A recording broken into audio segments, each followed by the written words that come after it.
இந்த குன்றக்குடியில் இருக்கக்கூடிய கோயில் யானை அது வந்து எரிஞ்சு இறந்த பரிதாபத்தை வந்து எல்லோருமே பார்த்து கல்மனமும் உருகுன்னு சொல்லுவாங்கள்ல, அந்த மாதிரி ஆகிப்போச்சு எல்லோருக்கும், பார்த்த எல்லோருக்கும். இதுக்கு முழுக்க முழுக்க காரணமாக நான் குன்றக்குடி ஆதீனத்தை தான் நான் குற்றம் சாட்டுறேன். இல்லை, அந்த முருகர் கோயிலுக்கு அந்த முருகர் முத்தமிழ் மாநாட்டை முன்னிருந்து செய்ததில் அவரும் ஒருத்தர். அது வந்து சரியில்லை அப்படின்னு சொல்ல வரீங்களா? அதனுடைய பிரதிபலன் அதே நாள்ல பழனியிலேயே ஒரு யானை, தனியாருடைய யானை இறந்து போச்சுங்க. 4 தினங்களுக்கு முன்பு ஒரு கொடைக்கானல்ல ஒரு அருவியில ஒரு யானை இறந்து போச்சு. இந்த மாதிரியான துர்மரணங்கள் நடந்தால் ஒண்ணு அந்த மடத்துல ஏதோ ஒரு சூழல் மாறப்போகுது, அல்லது ஏதோ ஒரு அசம்பாவிதத்துக்கான அறிகுறி, அல்லது நாட்டை ஆளக்கூடிய அந்த மன்னனுக்கு ஏதோ அறிகுறிங்கிறது. நடிகர் விஜய் வந்து இல்லை அந்த திராவிடன்ற பேர்லாம் கொடியில் இல்லை, பேரில் இல்லை, கட்சியில் ஒன்றுமே இல்லை அப்படின்லாம் பேசப்பட்டது. அநேகமாக அவர் வேற ஒரு ட்ராக் எடுப்பார். இப்போ விஜய் போன உடனே உதயநிதி என்ன சொல்லிட்டாரு?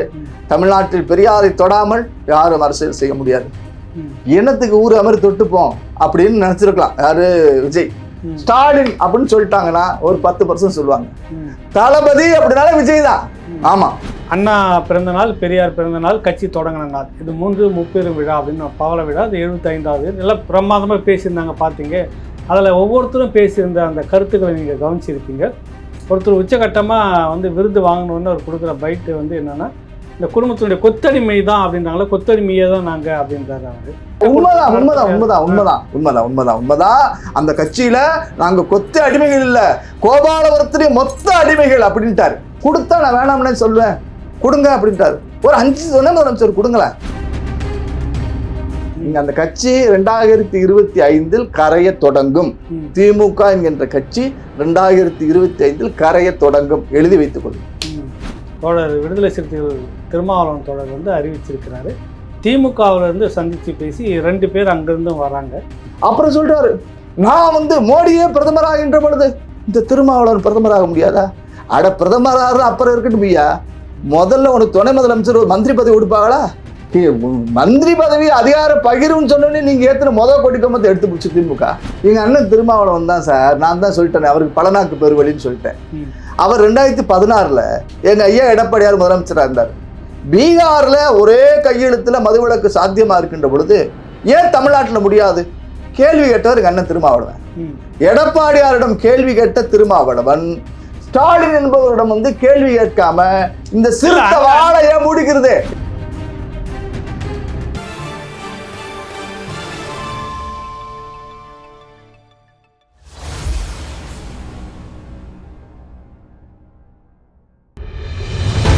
உள்நாடோ வெளிநாடோ எங்கிருந்தாலும் உங்களில் சில பேருக்கும் பல வழக்குகள் இருக்கலாம், கூட சிக்கல் இருக்கலாம், யாரிடம் கேட்பது, எப்படி செய்வது என்ற குழப்பம் இருக்கலாம். உங்களுக்காகவே இந்த நிகழ்ச்சி. சட்டம் என்ன சொல்கிறது? சென்னை உயர்நீதிமன்ற வழக்கறிஞர் முனைவர் ஜி தியாகராஜன் அவர்கள் பதிலளிக்கிறார். பிரபல ஊடகங்களில் நிகழ்ச்சியை நடத்தியவர். உங்கள் கேள்விகளை அனுப்புங்கள். பதில் வாரந்தோறும் பேசுவோம். உங்கள் ராவணா வலையொலியில்.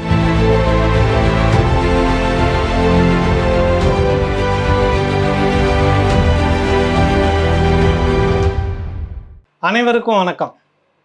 2 முக்கிய நிகழ்ச்சி ராவணா வலையொலியில் சொல்லியிருந்தேன் ஏற்கனவே. ஒன்று, பிரபல அக்குபஞ்சர் நிபுணர் டாக்டர் எம்என் சங்கர் எல்லா விஐபிகளுக்கும் பாமர மக்களுக்குமாக பெரிய அளவில் பண்ணிகிட்ருக்கிறவர். உங்களுடைய உடல்நிலை குறித்து எந்த ஒரு பிரச்சனையாக இருந்தாலும் நீங்கள் கேள்விகளை வைக்கலாம், அதுக்கான பதில் அவர் வந்து உங்களுக்கு சொல்லுவார், ஆலோசனைகளை சொல்லுவார். இது வந்து ஒரு தொடர்பாக உங்களுக்கு இருக்கும். நிறைய என்ன செய்யுதுன்னு ஒரு சிக்கலாக இருந்துக்கிட்டு இருப்பீங்க, குழப்பத்தில் இருப்பீங்க, ஒரு தெளிவான ஒரு பதில் உங்களுக்கு கிடைக்கணுன்றதுக்காக இந்த நிகழ்ச்சி. இன்னொருத்தர் வந்து சட்டக்கல்லூரியில் கெஸ்ட் லெக்சரராக இருந்தவர், மூத்த வழக்கறிஞர் டாக்டர் ஜி தியாகராஜன். பல்வேறு மெயின் ஸ்ட்ரீம் ஊடகங்களில் வந்து சட்டம் என்ன சொல்கிறது அப்படின்ற பேரில் நிறைய நிகழ்ச்சிகளை நடத்தியிருக்கிறார் வெற்றிகரமாக. நிறைய ஒரு ஆலோசனை கேட்குறதுக்கே ஒரு குறிப்பிட்ட தொகை கிடைக்கணும், அது சரியானதாக இருக்கணும் அந்த ஆலோசனை. அதுவும் அப்படிலாம் நிறைய விஷயங்கள் நிறைய பேருக்கு தேவைப்படுது. அதனால் அந்த நிகழ்ச்சியை எடுத்து சட்டம் குறித்து, உங்களுக்கு உண்டான பாதிப்புகள் குறித்து, உங்களுக்கு வர வேண்டிய நியாயங்கள் குறித்து, உங்களுக்கு கிடைக்க வேண்டிய நீதியை குறித்து, எந்த கேள்வி வேணாலும் நீங்கள் சட்டம் குறித்து கேட்கலாம். அப்படி 2 நிகழ்ச்சி பண்ணுறோம். இது 2க்குமாக ஒரு மெயில் ஐடியும் இமெயில் ஐடியும் ஒரு வாட்ஸ்அப் எண்ணும் கொடுத்துருந்தேன். நிறைய பேர் வாட்ஸ்அப் சொந்த இதெல்லாம் நீங்கள் அனுப்பிட்டு இருக்கிறீங்க, மற்ற யூடியூப் கனெக்ஷன்லாம் அதில் வந்து அனுப்பிக்கிட்டு இருக்கீங்க. அப்படி எதுவும் இல்லை. அதில் நீங்கள் பேசவும் முடியாது. அது என்னுடைய எண் இல்லை. ஒரு பொதுவான வாட்ஸ்அப் எண்ணாக வாங்கி கொடுத்துருக்குது. இன்னொரு கையில் இருக்கும். கேள்விகளை மட்டும் நீங்கள் அதில் அனுப்புங்க. அதுக்கான பதில் வந்து விரைவில் அந்த நிகழ்ச்சி தொடங்க இருக்கிறோம். கிட்டத்தட்ட நிறைய வந்திருக்கிறது. ஒரு சின்ன வேண்டுகோள், ஒரு 10-15 கேள்விகள் மட்டும் டெக்னிக்கல் எரர்னு சொல்லுவாங்களா, அந்த மாதிரியான விஷயங்கள் மாற்றும்போது, செல்ஃபோன்லேருந்து மாற்றும்போது அது தவறி இருக்கிறது. அதனால் ஏற்கனவே நீங்கள் எல்லாம் கேள்விகளை அனுப்பியிருந்தவர்கள் அது உங்கள்கிட்டே தான் இருக்குது. திரும்ப ஒரு முறை அனுப்பி விடுங்க. அதெல்லாம் ஒரு மீண்டும் கேள்வியெல்லாம் வந்திருக்கு. வரிசைப்படி எது எதெல்லாம் முக்கியம், ரொம்ப முக்கியமோ அதெல்லாம் வந்து தொடக்கத்துலேருந்து எடுத்துக்கிட்டு இருக்கிறோம். எல்லா கேள்விகளுக்குமான பதிலும் இதில் நிச்சயம் வரும். யாருடைய கேள்விகளும் விடுபடாது. தொடர்ச்சியாக தொடங்க வாரத்தில் 2 முறை அல்லது வாரம் 1 முறைன்றதை பற்றி பேசிகிட்டு இருக்கிறோம். தொடர் நிகழ்ச்சியாக இருக்கும். அதுக்கு உங்களுடைய ஒரு ஆதரவு, பெரும் ஆதரவு வந்து வேணும் அப்படின்னு நம்ம இந்த நேரத்தில் கேட்டுக்கிறோம். ராவணா பார்வையாளர்கள், தமிழ் உறவுகள் மற்றும் ராவணா நல உரிமைகளுக்கு வணக்கம். இந்து தமிழர் கட்சியினுடைய தலைவர் சகோதரர் ராம ரவிக்குமார் நம்மோடு வந்திருக்கின்றார். வணக்கம். வணக்கம் ஐயா. கடந்த முறை வந்து ஒரே பட்டாசு கொளுத்தி போட்டு போனீங்க, பரபரப்பாக பேசப்பட்டு இருக்குது. இந்த முறை முக்கியமான விஷயமாக இந்த குன்றக்குடியில் இருக்கக்கூடிய கோயில் யானை அது வந்து எரிஞ்சு இறந்த பரிதாபத்தை வந்து எல்லோருமே பார்த்து கல்மனமும் உருகுன்னு சொல்லுவாங்கள்ல, அந்த மாதிரி ஆகிப்போச்சு எல்லோருக்குமே, பார்த்த எல்லோருக்கும். நிர்வாகத்தினுடைய அலட்சியமா இல்லை என்ன காரணம், ஏன் அப்படி நடந்தது, இதுக்கான இது பெரிய அளவில் யாரும் இதை பற்றி பேசலையே, என்ன காரணம்னு நினைக்கிறீங்க? விநாயக சதுர்த்தி தமிழ்நாட்டில் சிறப்பாக நடந்துகிட்டு இருந்த நேரத்தில் குன்றக்குடியில் இருக்கக்கூடிய அருள்மிகு சண்முகநாதர் திருக்கோயில், அந்த கோவிலில் கிட்டத்தட்ட 1971 முருகப்பெருமானுக்கு தொண்டு செய்து வந்த அவர் செட்டிமார் கொடுத்த உபயமாக கொடுத்த யானை சுப்புலட்சுமின்னு அதுக்கு பேர். அந்த யானையினுடைய மரணம் வந்து மிகுந்த மனவேதனையை உருவாக்குச்சுங்கய்யா. தமிழ்நாட்டில் பெருசா அது வந்து யாரும் கண்டுக்கலை என்பது மாத்திரமல்ல, அந்த கோவிலுடைய யானை திடீர்னு ஒரு தீப்பற்றி எரிந்து அந்த உடல் முழுக்க சுட்டு அதுவே தானே காலை சரிஞ்சு விழுந்த பொழுது மனசு ஈரக்குலையே அறுத்து போச்சுங்க. இதுக்கு முழுக்க முழுக்க காரணமா நான் குன்றக்குடி ஆதீனத்தை தான் நான் குற்றம் சாட்டுறேன். ஏன்னா ஒரு கோவில் நிர்வாகம், திருமடத்துடைய நிர்வாகம் அதற்கு இருக்கக்கூடிய பூசை முறைகளில் முறையாக சரியாக செய்யாததனுடைய விளைவாக இது போன்று மரணங்கள் சம்பவிக்கும். நான் ஒரு பால் பண்ணை நடத்தினதுங்க. நான் அந்த பால் பண்ணையில் ஒரு 10 மாடுகள் இருந்தது, இறந்து போச்சுங்க. திடீர்னு இறந்து போச்சு, மாடு கண்ணெல்லாம் இறந்து போச்சு. அப்போ நான் ஒரு பெரியவங்கள்ட்ட கேட்டேன், அது உனக்கு வரக்கூடிய ஆபத்துக்களை அது தாங்கிக்கிச்சப்பா அப்படின்னு சொன்னாங்க. அதுபோல இந்த குன்றக்குடி ஆதீனம் முருகப்பெருமானுக்கு விரோதமாக அல்லது இந்த சமயத்திற்கு விரோதமாக தன்னுடைய நெறிகளில் தவறி இருக்கிறார் என்ற செய்தியைத்தான் நான் பார்க்கிறேன். ஏன்னா குன்றக்குடி ஆதீனம் நான் மதிக்கிறேன், அந்த மடத்தை மதிக்கிறேன். ஆனா அந்த மடத்தில் இருக்கக்கூடிய மடாதிபதியாக இருக்கக்கூடிய பெருமகனை இந்த கருத்துல நான் எதிர்க்கிறேன். ஏன்னா உலகம் போற்று முத்தமிழ் முருகன் மாநாட்டுக்கு கிட்டத்தட்ட சேகர்பாபுக்கு அறிவிக்கப்படாம உடனே நிழலாய் இருந்து செயல்பட்டவர் இந்த ஆதீனம். கூப்பிட்ட குரலுக்கு ஓடோடி வருபவர் எங்கள் ஆதீனம் அப்படிங்கிற லெவலுக்கு அவர் வச்சிருந்தாருங்க. அந்த ஆதீனத்தினுடைய இந்த தர்ம விரோத செயல்கள் தான் காரணம் நான் நினைக்கிறேன். இல்லை, அந்த முருகர் கோயிலுக்கு அந்த முருகர் முத்தமிழ் மாநாட்டை முன்னிருந்து செய்ததுல அவரும் ஒருத்தர். அது வந்து சரியில்லை அப்படின்னு சொல்ல வரீங்களா? அதனுடைய பிரதிபலன் அதே நாள்ல பழனியிலேயே ஒரு யானை, தனியாருடைய யானை இறந்து போச்சுங்க. 4 தினங்களுக்கு முன்பு ஒரு கொடைக்கானல்ல ஒரு அருவியில ஒரு யானை இறந்து போச்சு. இந்த மாதிரியான துர்மரணங்கள் நடந்தால் ஒண்ணு அந்த மடத்துல ஏதோ ஒரு சூழல் மாறப்போகுது, அல்லது ஏதோ ஒரு அசம்பாவிதத்துக்கான அறிகுறி, அல்லது நாட்டை ஆளக்கூடிய அந்த மன்னனுக்கு ஏதோ அறிகுறிங்கிறது ஜோதிடத்தை நம்பக்கூடிய எங்களை போன்றவருடைய நம்பிக்கையா இருக்கு. கோயில் யானையை வந்து இறக்குறது வந்து அந்த நாட்டை எவ்வளவு துடிக்க இருந்துச்சு சார். இப்ப விநாயக சதுர்த்தியில ஒரு பிள்ளையார் வைக்கிறோம், நீ வந்து எளிதில் தீப்பிடிக்காத, கூரை போடாத, தகர ஷீட் அடைங்கிறாங்க. சட்ட விதிகள், அந்த வனவிலங்குகள் பாதுகாப்பு சட்டத்தின்படி அதுக்கான இருப்பிடம் அமைக்கப்படலை. அந்த ஊர் மக்கள் எல்லாம் கண்ணீர்ல தத்தளிக்கிறாங்க. இவர் வந்து அந்த ஒரு யானை இறந்து போச்சுங்கிற பெரிய துக்கமோ துயரமோ அவர் கண்ணுல நான் பார்க்கலீங்க. இது சம்பந்தமா இந்த மிருகவதை மிருக நல ஆர்வலர்கள் அப்படி இப்படி எல்லாம் பேசுறாங்கல்ல, இவங்க எங்க போனாங்கன்னு தெரியலங்க. நடந்துச்சு. அடுத்த ஆட்சியில வருவாங்க. எதுங்க? அடுத்த ஆட்சியில வருவாங்க. வருவாங்க. ஆனா இந்த பாவத்துக்கு காரணமானவங்க வந்து அதுக்கான தண்டனை அனுபவிச்சாலும் வந்துட்டு ஆட்சியாளர்களுக்கு என்ன வரும்ன்றீங்க? வரும். இன்னொரு 5-6 மாசத்துல அது நடக்கும். ஆனால் இதற்கு காரணமான குன்றக்குடி ஆதீனம் தன்னுடைய பொறுப்புல இருந்து பதவி விலகணும்.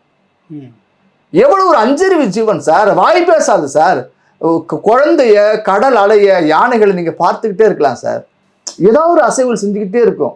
அந்த யானை உடம்பு முழுக்க கருகி அந்த தீக்கு நெருப்புக்கு வெந்து அப்படியே 4 காலம் சரிஞ்சு விழுறத பார்த்தா ஈரக்குலை அறுத்து போச்சு. இவங்களுக்கெல்லாம் மனசாட்சின்னு ஒண்ணு வந்து இப்படி கொன்றதுக்கு கொலைப்படியா அழைச்சி அந்த தீ பிடிக்கிற அளவுக்கு அமைச்சரை பார்க்க நேரம் இருக்கு சார். ஆணையை பார்க்க யாரு இருக்கா? அமைச்சரை பார்க்க நேரம் இருக்குல்ல. கூப்பிட்ட குரலுக்கு ஓடி வர்றாருல. இவங்களுக்கு வஸ்திரம் தான், கலர் தான், வண்ணம் தான் மாறி இருக்கு. என்ன முழுக்க திமுகவா தான் இருக்கு. நான் குற்றம் சாட்டுறேன். தப்புங்க. உங்களுக்கு மடத்துக்குன்னு இருக்கக்கூடிய பூசை முறைகளை சரியா இருங்க. அங்க நெறிகள் புரளாம இருங்க. அதெல்லாம் இல்லாம இருந்த விளைவாத்தான் நான் பாக்குறேன். ஒரு யானை இறந்து போயிருக்கு. அது சம்பந்தம் எத்தனை ஆதீன பெருமக்கள் இதுக்காக ஒரு தெரிவிச்சாங்கன்னு புரியல. இல்ல ஒரு விபத்து தானே, இதுக்கு போய் என்ன பண்ண முடியும்? விபத்தா இருந்தாலும் சார் நீங்க சட்டத்தின்படி அதுக்கான இருப்பிடம் சரியா வைக்கணும் சார். அந்த யானையை வந்து குளிக்கிறதுக்கு பெரிய குளம் வச்சிருக்கணும், தண்ணீர் குளம் வச்சிருக்கணும். அது நடந்து போறதுக்கு குறிப்பிட்ட அளவிலான இடம் இருக்கணும். கோர்ட் சொல்லியிருக்கு. சகோதரர் ரங்கராஜ நரசிம்மன்கிற ஒருத்தர் வந்து திருச்சியை சார்ந்தவர் வழக்கு தொடுத்திருக்கிறார். அதுல பெண்டிங் இருக்கு. அப்ப அது முறையான சட்ட விதிகளை முடிந்து யாரையும் பராமரிக்கலையே. ஏதோ ஒரு கல்மண்டபத்துல ஒரு ஹாஸ்பிட்டல் சீட்டுக்குள்ள போட்டீங்கன்னா அது என்ன நியாயம்? முழுக்க சட்ட விதிமீறல். இதற்கு காரணமான நபர்கள் கைது செய்யப்பட வேண்டும். மட்டுமல்ல, அந்த பாவத்துக்கு அவங்க வந்து நிச்சயமா அதுக்கான தண்டனையை அனுபவிச்சுட்டாங்க.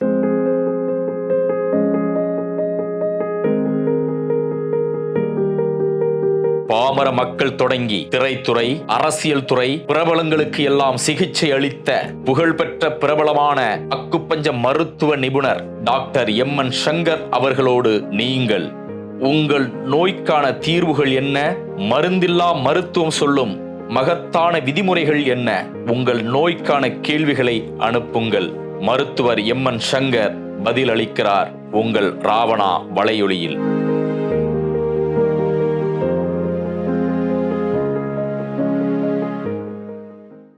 நடிகர் விஜய் வந்து இல்லை அந்த திராவிடன்ற பேர்லாம் கொடியில் இல்லை, பேரில் இல்லை, கட்சியில் ஒன்றுமே இல்லை அப்படின்லாம் பேசப்பட்டது. அநேகமாக அவர் வேற ஒரு ட்ராக் எடுப்பார் அப்படின்ற மாதிரி எல்லாம் சொல்லிட்டு இருந்தாங்க. திராவிடத்துக்கு எதிராக இருப்பார், சங்கியினுடைய ஒரு பின்புலமாக தான் அவர் வராருலாம் நிறைய பேசிகிட்டு இருந்தாங்க.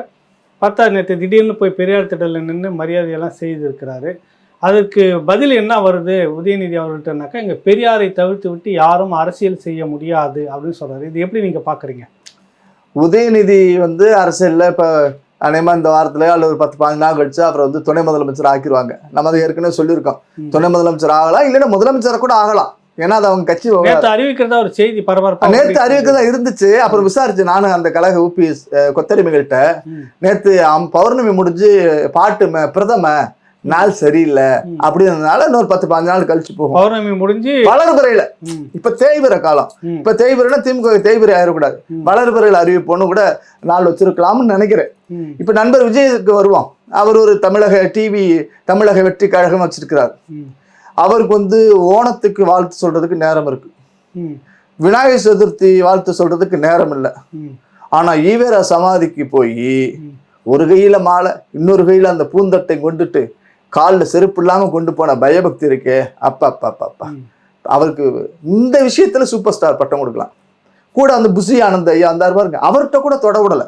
நான் பார்த்துக்கிறேன். அப்போ போய் அப்படி 3 வாட்டி போட்டு கும்பிட்டுட்டு அப்படி போஸ் கொடுத்துட்டு வந்தாச்சு.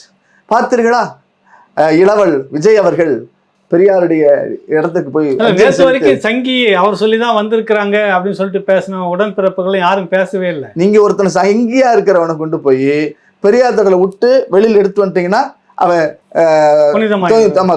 திராவிட தொங்கி ஆயிடுவான். இப்ப விஜய் போன உடனே உதயநிதி என்ன சொல்லிட்டாரு, தமிழ்நாட்டில் பெரியாரை தொடாமல் யாரும் அரசியல் செய்ய முடியாது, இனத்துக்கு ஊரு அமரி தொட்டுப்போம் அப்படின்னு நினைச்சிருக்கலாம் யாரு விஜய். ஏன்னா அவரை சங்கின்னு முத்திரவிட்டுட்டாங்க. ஆனா அதுக்கு முன்னாடி மோடிக்கும் வாழ்த்து சொன்னார்.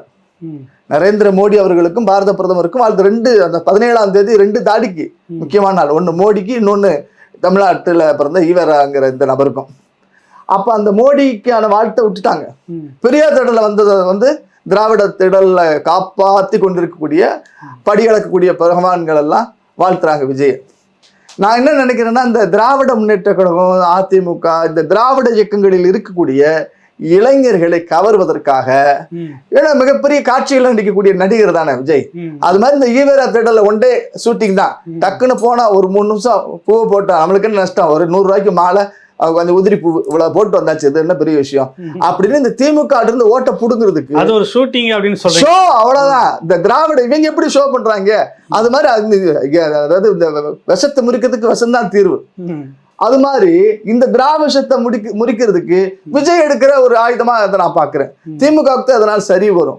அனைவரும் வீரமணியை பிடிச்சி சத்தம் போட்டிருப்பாங்க, ஏன் நீ உள்ள விட்ட, அவர் உள்ள விட்டதான் எங்களுக்கு 10% ஓட்டு போக போகுதுன்னு சொல்லி சத்தம் போடலாம் அப்படின்னு நான் நினைக்கிறேன். இதன் மூலமா வந்து திமுகவுடைய ஓட்டு சரியும், நிச்சயமா சரியும். இப்ப தமிழ்நாட்டுல தளபதினு கேளுங்க, யார் சொல்லுவாங்க? விஜய் தான் சொல்றாங்க. தலைனா அஜித், தளபதினா விஜய். இவங்க கருணாநிதி மகன் ஸ்டாலின் என்ன சொல்றாங்க? தளபதி தளபதி. இவருக்கு அந்த கலிங்கத்து போர்வு, பாணிப்பட்டு யுத்தம், அந்த இதுக்கெல்லாம் போய் இவர் ஒன்றும் போகல. இவரும் திரு மு க ஸ்டாலின் அவர்கள் அப்படித்தான் சட்டம். விஜய் மட்டும் எந்த போருக்கு போய் சார்? அது சிறப்பு பட்டம் சார். நீங்க இந்த கேள்வியை போய் கேளுங்களேன். விஜய் தளபதின்னு யாரு தமிழ்நாட்டுல கேளுங்க. ஸ்டாலின் அப்படின்னு சொல்லிட்டாங்கன்னா ஒரு 10% சொல்லுவாங்க. தளபதி அப்படின்னாலே விஜய் தான். ஆமா, அதனால அந்த தளபதி, அதனால வேற இப்ப இவரை இளைய தளபதினு சொல்ல மாட்டேங்கிறாங்க. யாரு? உதயநிதிய. அவர் இளையவர். எப்படிங்க? சின்னவர். சின்னவர், இளையவர். இப்ப இளையவர், இளைய தலைவர். இப்ப முந்தாண்டு சொல்லிருக்காங்க பட்டம், இளைய தலைவர் உதயநிதி ஸ்டாலின் அப்படிங்கிறாங்க. அதனால தளபதி விஜய் வந்து திமுக ஓட்டை சிதறடிக்கிறதுக்கு அவங்க கோட்டைக்குள்ளேயே போய் ஓட்டையை போட்டு ஓட்டை பிடிக்கிறதுக்கு வழி பண்ணிட்டாருன்னு தான் நான் பாக்குறேன். அது அப்படிதான் எடுத்துக்கிறீங்க? நான் எடுத்துக்கிறேன். அப்படித்தான் அந்த அரசியல் தான். ஆமா ஆமா. அண்ணா பிறந்த நாள், பெரியார் பிறந்த நாள், கட்சி தொடங்கின நாள், இது 3 முப்பெரும் விழா அப்படின்னு பவள விழா. அது 75வது. எல்லாம் பிரமாதமாக பேசியிருந்தாங்க பார்த்தீங்க. அதில் ஒவ்வொருத்தரும் பேசியிருந்த அந்த கருத்துக்களை நீங்கள் கவனிச்சிருப்பீங்க. ஒருத்தர் உச்சகட்டமாக வந்து விருது வாங்கணுன்னு அவர் கொடுக்குற பைட்டு வந்து என்னென்னா, இந்த குடும்பத்தினுடைய கொத்தடிமை தான் அப்படின்றாங்களே, கொத்தடிமையே தான் நாங்கள் அப்படின்றாரு அவர். இன்னொருத்தர் பொதுவாக எல்லாருமே பேசுனது, விரைவில் வந்து உதயநிதியை முதலமைச்சராக, துணை முதலமைச்சராக நீங்கள் அறிவித்து விடுங்கள், அப்படிதான் ஏகமனதாக எல்லாருமே பேசுனதை நம்ம பார்க்குறோம். இது உங்களுடைய கருத்து என்னவா இருக்கு? நம்ம வந்து கிமு கிபின்னு பார்ப்போம் சார். நான் வந்து மாமு மாப்பின்னு பார்க்குறேன் சார். மாமு மாப்பி அப்படின்னா மாநாட்டுக்கு முன்பு, மாநாட்டுக்கு பின்பு. ஓ சரி. மாநாட்டுக்கு முன்பு அதுல ஒருத்தர் பேசுனா, அந்த மீசை வச்சுக்கிட்டு, ஏதோ ராஜன் நினைக்கிறேன், விபி ராஜன் ஏதோ பேரு. அவர் வந்து 1 வருஷத்துக்கு 1.5 வருஷத்துக்கு முன்னாடி சொன்னாரு, ஐயா ஐயா நான் வாழ்நாள்ல சட்டமன்றத்துக்கு எம்எல்ஏவா இருந்துட்டேன், இந்த கருணாநிதி ஐயா குடும்பம் தான் இந்த கட்சி ஆடுறதுக்கான வல்லமை இருக்கு, உதயநிதி இல்ல, இன்பநிதி ஐயாவை முதலமைச்சர் ஆக்கணும், அதை பார்த்துட்டு என் கண்ணு மூடணும், இந்த மண்ணுக்குள்ள போகணும் அப்படின்னு சொன்னதுக்காகத்தான் பரிசு, 5ல் 1 பரிசு அந்த ராஜனுக்கு. அவர் என்ன சொல்லிட்டாருன்னா, இந்த திமுகவை வழிநடத்துவதற்கு கலைஞர், முத்தமிழறிஞர் கலைஞர் குடும்பத்தார்களை தவிர வேறு யாருக்கும் அந்த தகுதி கிடையாது. நாங்கள் உண்மைதான். அந்த கட்சியில நாங்க கொத்த அடிமைகள் இல்ல, கோபாலபுரத்திலே மொத்த அடிமைகள் அப்படின்ட்டாரு. அப்படின்னா அநேகமா அந்த உதயநிதி துணை முதலமைச்சர் பதவி இருக்கிறதுக்கு முன்னாடி கட்சி பேர் கூட மாறலாம். ஆமா, கோமு முக. கோமு முகனாக்கா கோபாலபுரத்து கொத்தடிமைகள் முன்னேற்ற கழகம், கோமு மூகா. ஆமா, நல்லதானே இருக்கு. நீங்க தான் மொத்த அடிமைன்ட்டீங்கல்ல. நாங்க கோபாலபுரத்திலேயே அடிமை அப்படின்னு இவர் சொல்றாரு.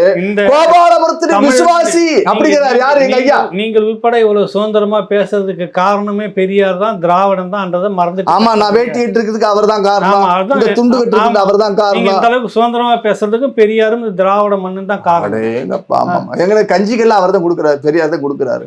போங்க சார், நீங்க அவங்க பேசுறாங்கன்னு நீங்களும் பேசிட்டு இருக்கீங்க. எங்க ஐயா துரைமுருகன் நிலைமையத்தான் பார்த்தேன், ரொம்ப பாவமா போச்சு. அவரு இந்த வயசான ஆளுக பூரா ஓரமா போங்கியான்னு சொல்லி ரஜினி வாய்ஸ் கொடுத்தாரு பார்த்தீங்களா.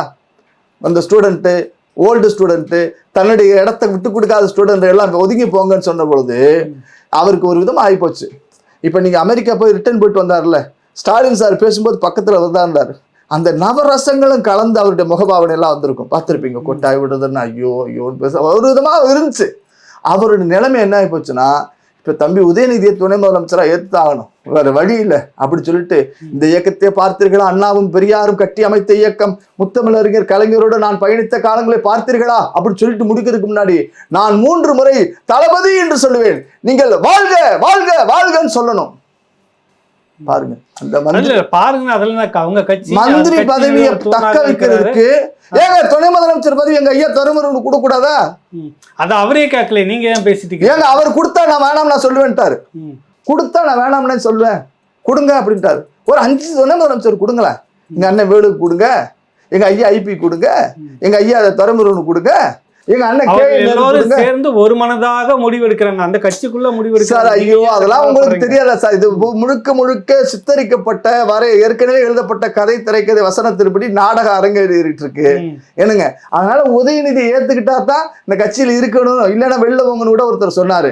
அதனால உதயநிதியை ஏத்துக்கிட்டு வேற வழி இல்லாம என்னத்தையோ கட்சிக்காரியை கட்டணும், மந்திரி பதவி வச்சுக்கணும், இருக்கக்கூடிய சூழல்ல மாத்திக்கிட்டு எல்லாமே பெரும் பணக்காரல ஆகிட்டு போகணும்னு சொன்னாங்க.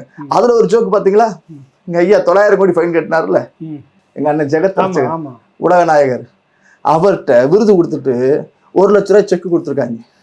ஸ்டாலின் பக்கத்துல போய் இதை உங்கள்கிட்ட கொடுக்கவா, கட்சி நிதிக்கு வச்சுக்கவா? அந்த 900 கோடி ஃபைன் கட்டவனுக்கு 1 லட்ச ரூபாய் பெரிய காசா? என்னங்க அது? என்ன யாரை ஏமாத்துறதுக்கு இந்த நாடகம் போடுறீங்க? அதனால இந்த கட்சி ஒரு குழப்பமா தான் இருக்கு. உதயநிதி துணை முதலமைச்சர் ஆகணுமுங்க. ஆகிட்டா பாருங்க, அப்புறம் தான் நடக்கும் பாருங்க. அப்புறம் தான் பதவி யுத்தம், பனிப்போர், உள்கட்சி விவகாரம் ஜோரா இருக்கும், ஜோரா இருக்கும். நான் அந்த 5-6 மாசம் சொல்லிருக்குல்ல, ஒரு காலம் இருக்குன்னு சொல்லு. அந்த 5-6 மாசத்துல நடக்கக்கூடிய அதிசயங்கள், அற்புதங்கள், ஆனந்த கோயில் யானை எரிந்து இப்படி காட்டுதுன்னு சொல்றீங்களா? பாருங்களேன். நீங்க அந்த கட்சி 2025 கரைய தொடங்கும். திமுக என்கின்ற கட்சி 2025 கரைய தொடங்கும், எழுதி வைத்துக் கொள்ளும். சரி, இறுதியா ஒரு கேள்வி. மது ஒழிப்பு மாநாடு தோழர் விடுதலை சிறுத்தைகள் திருமாவளவன் தோழர் அறிவிச்சிருக்கிறாரு. திமுகவிலிருந்து சந்தித்து பேசி 2 பேர் அங்கிருந்தும் வராங்க.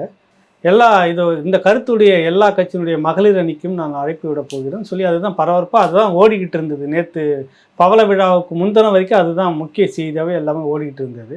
இதை நீங்கள் எப்படி பார்க்குறீங்க? மது ஒழிப்புன்றதை அவர் சொல்கிறது சரியான கோரிக்கை இல்லை.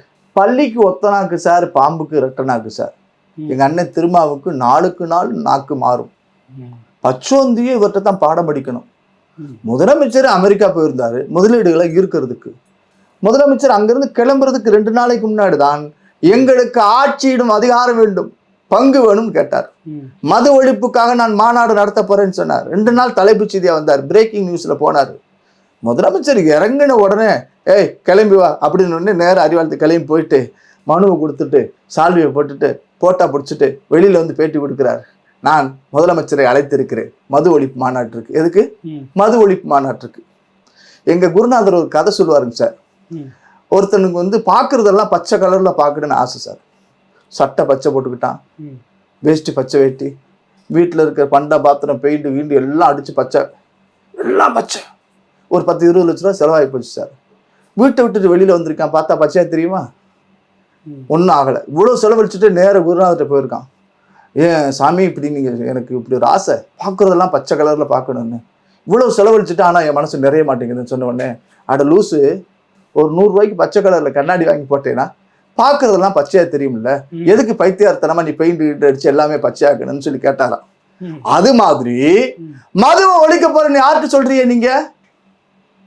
அந்த கட்சியில எம்பிக்களா இருக்கக்கூடிய எங்க அண்ணன் ஜெகத்ரட்சகன் 900 கோடி ஃபைனு, எங்க ஐயா டிஆர் பாலு, எங்க அக்கா கனிமொழி, அப்புறம் SNJ என்னென்னமோ கம்பெனி, கிட்டத்தட்ட திமுகவை சார்ந்தவர்கிட்ட ஒரு 7-8 கம்பெனி வச்சிருக்கிறாங்க. இந்த இதுக்கெல்லாம் பாஸ் யாரு? பாஸ்னா கட்சி தலைவர் சொல்றேன், நீங்க தப்பா நினைச்சுக்க, எல்லாத்துக்கும் ஒட்டுமொத்த முதலாளின்னு சொல்ல மாட்டேன். ஐயா முதலமைச்சர் ஸ்டாலின். இப்போ நீ இருக்கக்கூடிய சாராய கடையை பூரா நான் படிப்படியா குறைக்கிறேன்னு சொல்லி கோரிக்கை வச்சு மக்கள் எல்லாம் ஏமாத்துது அரசாங்கம். அது நடக்காது. அரசாங்கம் என்ன வந்துருச்சுன்னா, நீ தேசிய நெடுஞ்சாலையில சரக்கு கடை வச்சிருக்கியா, கூடாதுன்னு சொல்லுதா, சரி விடு, ஸ்டேட் ஹைவேஸ்ல முன்னாடி இருக்கக்கூடிய வாசலை மூடி பின்னாடி இருக்கக்கூடிய வாசலை திறந்துன்னு சொல்லி அவ்வளவு சலுகை பண்ணுச்சு மக்களுக்கு, மது பிரியர்களுக்கு. இந்த அரசாங்கத்திட்ட போய் நீங்க மது கொள்கையை கொண்டு வந்துட்டு மதுக்கடையை மூடுன்னு சொன்னா நடந்துருமா? இல்ல. இவர் உடனே சொல்றாரு, நான் ஏதாவது சொன்னா பத்திரிகைகள் ஊதி பெரிதாக்குகிறது அப்படின்னு இவரா சொல்லிக்கிறார். நான் மது கொள்கை சம்பந்தமா எல்லாரையும் அழைக்கிறேன் அப்படின்னு. நான் என்ன சொல்றேன் சார், எரியறத புடுங்கன்னா கொதிக்கிறது அடங்கிவிடும். உற்பத்தி பண்ணக்கூடிய ஓனர்களுக்கெல்லாம் ஓனருங்க அண்ணன் ஸ்டாலின் சொல்லி அந்த 7-8 கம்பெனி ஆளுகளை கூப்பிட்டுட்டு, எப்ப நாளையிலிருந்து உன் கம்பெனி பூட்டு போட்டு மூடுன்னா சாராய கடை வராதுல்ல. அங்க விளைஞ்சா தானே அரிசி வரும் உனக்கு. திமுகவும் இந்த மது ஒழிப்புல தான் வந்து கவலையா இருக்குது. விருப்பம் அமைச்சர் சொன்னாரு, ஐயோ, பெருங்கவலையா. முதலமைச்சருக்கு கவலையாக இருக்கு. இஷ்டமே இல்லைன்னா யாருங்க? எங்க அண்ணன் முத்துசாமி 80 வயசு 75 வயசு பெரியவர், அவர் கடை நடத்துறதுக்கு இஷ்டமே இல்லை. ஆனா வீரன் சரக்கு கொண்டு வருவோம். கூட்டணிக்கு வந்து இந்த ஒயிட் ஷாப் கூட்டணிக்கே வந்து காசு இல்லாம கஷ்டப்படுறாங்கிட்டு நாங்க 90 ml டெட்ராப்பை கொண்டு வருவோம்னு சொல்லி புரட்சி எல்லாம் ஆராய்ச்சி பண்ணிட்டு இருக்கோம்னு சொன்னவர் இவர் தான். குடியாருன்னு சொல்லாதீங்க, எனக்கு கெட்ட கோவம் வந்துருமுங்க அப்படின்னு சொன்னவர் இவர் தான். அவன் மதுப்பிரியர்னு சொல்லுங்க. அவங்க உடம்பு ஒழிக்கும், அவங்க நாளைக்கு வச்சு குடின்னு சொன்னா எங்களுக்கு கெட்ட கோவம் வந்துருக்கும் சொல்லாதீங்கன்னு சொன்னவரும் எங்க அண்ணன் முத்துசாமி தான். இப்ப இவங்க போய் சாராய கடையை மூடுவாங்க, இவர் மது ஒழிக்கிறதுக்கு போதை ஒழிக்கிறதுக்கு மாநாடு நடத்தினார். முழுக்க அமெரிக்க முதலீடு எவ்வளவுன்னு இப்ப யாராவது கேக்குறீங்களா? முதலமைச்சருடைய வெற்றி பயணம் அமைஞ்சிருச்சுன்னு யாராவது கேள்வி கேட்டீங்களா? திருமாவளவன் கூட்டணி இருப்பாரா, போயிருவாரா வெளியில? இங்கிட்டு எடப்பாடி வளைத்து விட்டார் திருமாவளவன். இங்கிட்டு ஐயோ இவரு போயிட்டாருன்னா காங்கிரஸ் வெளியில வந்துருமா, பாமக உள்ள போயிருமா, பிஜேபி திமுகவும் கூட்டு போட்டுருமா, இப்படி எல்லாம் அரசியல் காய் சதுரங்கத்துல நவுத்தி யோசிச்சுட்டு இருக்க பொழுது நீங்க அமெரிக்க இன்வெஸ்ட்மெண்ட் மறந்துட்டேன் எல்லாமே. ஆமா, இது சரக்கடிக்காம போதையாயிருச்சுல. மக்களுக்கு சரக்கடிக்காமையே போதையாக்கி யோசிக்க விடாம மதுக்கடை ஒழிப்பு, மது ஒழிப்புங்கிற விஷயத்திலே போதையாக்கிட்டார் எங்க அண்ணன் திருமாவளவன். இது இங்கிட்டு சொல்லிட்டு இங்கிட்டு ஓட்டு சீட்டு பேரம் பேசுறதுக்கு உன் கூட்டணியில் இருக்கிறேன். போன வாட்டி 2 சீட்டு கொடுத்திய, இந்த வாட்டி சட்டமன்றத்துக்கு ஒரு 10-15 சீட்டு கொடுங்க, இல்லைன்னு எங்களுக்கு ரெடியா இருக்காரு எடப்பாடியாரு. அப்புறம் சொல்றாரு, நான் வந்து மோடியே பிரதமராகின்ற பொழுது இந்த திருமாவளவன் பிரதமராக முடியாதா? அட பிரதமராக அப்புறம் இருக்கட்டும் பையா, முதல்ல உனக்கு துணை முதலமைச்சர் ஒரு மந்திரி பதவி கொடுப்பாங்களா? மந்திரி பதவி அதிகார பகிர்வுன்னு சொன்னோடனே நீங்க ஏத்துன கோடி கம்பத்தை எடுத்து பிடிச்சி திமுக சொல்லுச்சா இல்லையா சார்? அவர் என்ன சொல்றாரு, எங்களுக்கு விரிசலும் இல்லை உரசலும் இல்லை. இது என்ன? அது ஒண்ணு ஏதாவது ஒரு பாலிசியா இருங்க. அப்ப நீங்க விதிமுறைகளை மீறி வந்து கொடிக்கம்பம் நட்டுட்டு இருக்கீங்க. அப்ப நீங்க அதுதான் அர்த்தம். இத்தனை நாள் இவ்வளவு நாட்களாக உன்னை கண்டுக்காம விட்டுச்சு. இதே திமுக ஆட்சியில தான் சேலத்தெல்லாம் கொடியத்தை விடல, உங்களுக்கு கூட்டணியில கொடி கட்ட கூட விடல.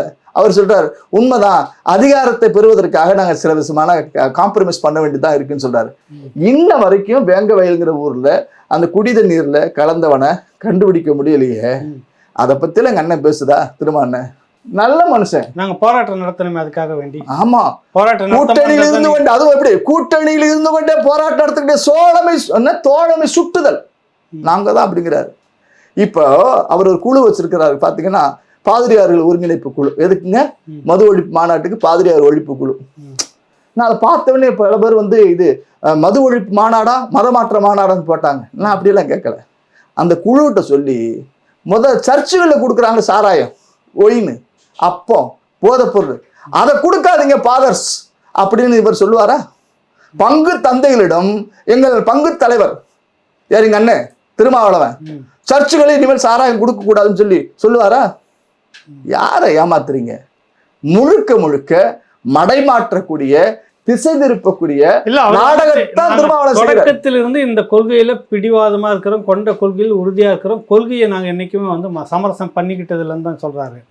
2016 வந்து அவர் சொல்றாரு ஒரு விஷயத்த. இப்ப என்ன சொல்றாரு, ஒன்றிய அரசு இதுக்கு வந்து நடவடிக்கை எடுக்கணும். அவங்க மகளிர் அணியில ஒரு பிரிவு கடலூர்ல நடந்த வீடியோ பார்த்த சாராயத்தை கீழே ஊற்றிட்டு ஒன்றிய அரசியல் நடவடிக்கை எடுன்றாங்க. இது எப்படி பாக்குறீங்க? எங்க அண்ணன் திருமாவளவன் தான் சார், நான் தான் சொல்லிட்டேன், அவருக்கு பலநாக்கு பெருவழின்னு சொல்லிட்டேன். அவர் 2016 எங்க ஐயா எடப்பாடியார் முதலமைச்சராக இருந்தார். பீகார்ல ஒரே கையெழுத்துல மதுவிலக்கு சாத்தியமா இருக்கின்ற பொழுது ஏன் தமிழ்நாட்டில் முடியாது? கேள்வி கேட்டவர் எங்க அண்ணன் திருமாவளவன். எடப்பாடியாரிடம் கேள்வி கேட்ட திருமாவளவன் ஸ்டாலின் என்பவரிடம் வந்து கேள்வி கேட்காம இந்த சிறுத்த வாழை ஏன் முடிக்கிறது? இல்லங்க, சிறுத்த வாழை சுருட்டுக்கிறது ஏன்? நாங்க தான் படிப்படியா குறைக்க சொல்லி கேட்டுட்டு இருக்கோம். அது முதல் மாடியில வச்சு படிப்படியா குறைப்பாங்க, அது இல்ல. இப்ப விஷயம் என்னன்னா, ஸ்டாலின் அவர்கிட்ட வந்து நேரடியா சொல்ல முடியாது, தமிழ்நாட்டுல இது சாத்தியப்படாதுன்னு சொன்ன உடனே டக்குன்னு ஒன்றியத்துக்கு ஓடிட்டாருங்க. ஊராட்சியில இருந்து ஒன்றியத்துக்கு ஓடிட்டாருங்க. தமிழ்நாடு ஊராட்சியில இருந்து ஒன்றிய அரசு மதுக்கடையை மூட வேண்டும், இன்னும் ஒன்றிய அரசு சாராய கடை நடத்திக்கிட்டு இருக்கு. இதுவும் மாநில அரசாங்கத்துடைய வரைமுறைக்குள்ள இருக்கு. உண்மையா இல்லையா சார்? சரி, இப்ப மட்டும் ஒன்றிய அரசை உதாரணப்படுத்தக்கூடிய எங்க அண்ணன் திருமாவளவன் நான் கேட்கிறேன், நாடு முழுக்க நீட்டு தேர்வு ஏத்துக்கிட்டாங்க, நீ மட்டும் என்ன வெங்காயத்துக்கு விலை கேட்கிற? ஒன்றிய அரசு கொண்டு வந்ததானே, ஒன்றிய அரசே திரும்ப பெருங்க எது கேட்கற நீ? அப்ப யார்கிட்ட ரெட்ட வேஷம் போடுற? அண்ணன் எடப்பாடி யார்கிட்ட நீங்க பேசுவீங்க, மிரட்டுவீங்க, அது ஒரு நாடகம். இன்னைக்கு ஸ்டாலின் வாழை சுருட்டுதே, குதிரை கொள்ளுனா வாயை திறக்கும், கடிவாளம்னா வாயை மூடிக்கிறங்கிற மாதிரி ஸ்டாலின்ங்கிற இந்த எஜமானர்கிட்ட, இந்த கூட்டணி கட்சி தலைவர்கிட்ட நீங்க வந்து உங்களை வாழாட்ட முடியல. அறிவாலயத்துக்கு இவரை பார்த்த வடிவேலு மாதிரியே தான் சார் இருக்கு. புலிகேசி படத்துல எதிர்நாட்டு மன்னன் படையெடுத்து விட்டு வந்து விட்டான், போர் போர் போர் அப்படின்னு பாருங்க. திடீர்னு பார்த்து வெள்ளை கொடி டண்டனக்க டனக்கனக்கான்னு போவாருங்க வடிவேலுங்க. அதே கேரக்டர் தான் அண்ணன் திருமாவளவன். மேடையில் வாய்கிலேயே பேசுறது, மாதவே ஒழிக்க வேண்டும் மகளிர் அணிகளை வச்சுக்கிட்டு இவர் பேசுறது. இந்த விடுதலை சிறுத்தை கட்சிக்காரர் எத்தனை பேர் சாராய கடையில் ஓசி சாராயம் கேட்டான்னு பல இது இருக்கு. ஏம்பா நான் விசிக்கா பேசுறேன், 6 கோட்டு கொடுத்து விடு, 4 கோட்டு கொடுத்து ஒன்னே ஒன்று கொடுத்து விடுறான்னு கேட்ட கதையெல்லாம் இருக்கு. இவங்க வந்து இந்த மது ஒழிப்புங்கிற பெயர்ல மது ஆலை அதிபர்களிடம் ஏதாவது தேருமான்னு பார்த்து நாங்கள் ஒழித்து விட்டோம், நாங்கள் கொண்ட கொள்கையில் உறுதியாக இருக்கிறோம்னு சொல்லிட்டு ஏமாத்திட்டு ஒரு டிராமா போறதுக்கு தான் இது. இவரால் ஒன்றும் முடியாதுங்க. இவர் கொண்ட கொள்கையே ஒண்ணும் இல்ல. மாநாடு சீனி சக்கரை சித்தப்பா, கலெக்ஷன் எடுத்து கட்டப்பா, அதுக்குதான் மாநாடு. சரி பார்ப்போம். நிறைய தகவல்களை வந்து சொல்லியிருக்கிறீங்க. அடுத்த கட்டம்ன்றதை நம்ம பார்ப்போம். நன்றி, வணக்கம். இன்னொரு முக்கியமான விஷயம், முதல்ல சொன்னல அந்த 2 நிகழ்ச்சி, மருத்துவர் ஒரு சட்ட வல்லுநர் 2 பேருக்கான 2 நிகழ்ச்சி. அதிலே வந்து அந்த கேள்வியை கேட்பதற்கான இமெயில் முகவரி, வாட்ஸ்அப் எண்ணும் கொடுத்துருக்கேன். உங்களுடைய கேள்விகளை அதில் அனுப்புங்க மறக்காமல். நன்றி, வணக்கம்.